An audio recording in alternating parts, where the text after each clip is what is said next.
Guys, so for today, magmumukbang tayo ng mga fruits kasi ang daming fruits talaga.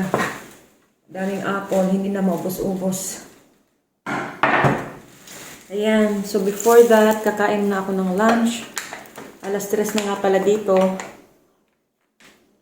At nagutom na ako. So nagluto ako. Walang aking dodo ngayon.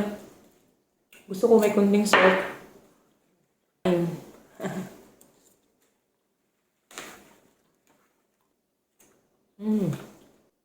Sarap ng strawberry. Nalagyan ko pa rin ng asin.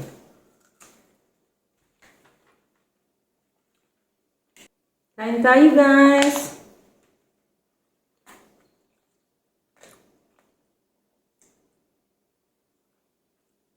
Gumawa din pala ako ng shake. Mix ito ng banana, apple, mango. Basta ang daming mix. Sarap sa usawan. Maasim.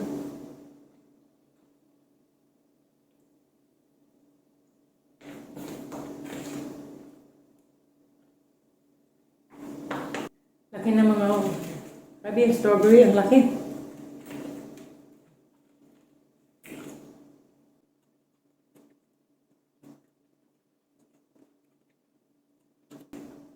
Ang ulam ko, niluto ko yan kanina. Yung bonsai namin na orange. Ganda ng apple, guys.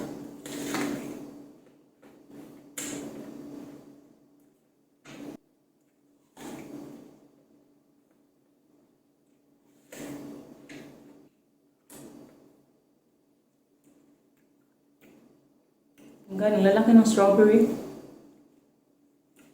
Very fair. Amis kayo.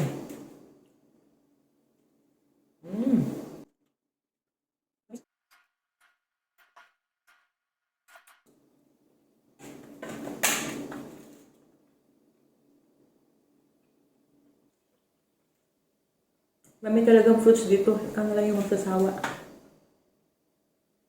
Dito kasi sa Amerika, meron din kasi mga food bank, may mga pamimigay ng mga fruits, mga pagkain. As in, every Tuesday dito malapit sa amin.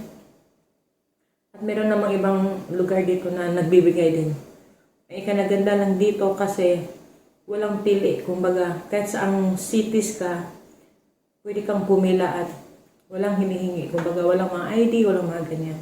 Hindi katulad dyan sa Pinas na yung alam mo kung sino yung malapit lang sa mga staff or nagbibigay ng pagkain, sila yung nauuna. At madalas pa, yung may kaya pa talaga yung nabibigyan. Dito talaga, fair, walang pinipili, nabibigyan lahat. At ikaw na lang talaga yung magsasawa. Ganyan din sa Pinas. Pagkat paano yung wala mga pambiling ulam, prutas, ay nakakalibre. At busog na nga ako, sobrang busog ko na. Hindi ko na kayang ubusin itong mga prutas dahil ang dami talaga. So yes, and that's all for today, guys. Thank you for watching.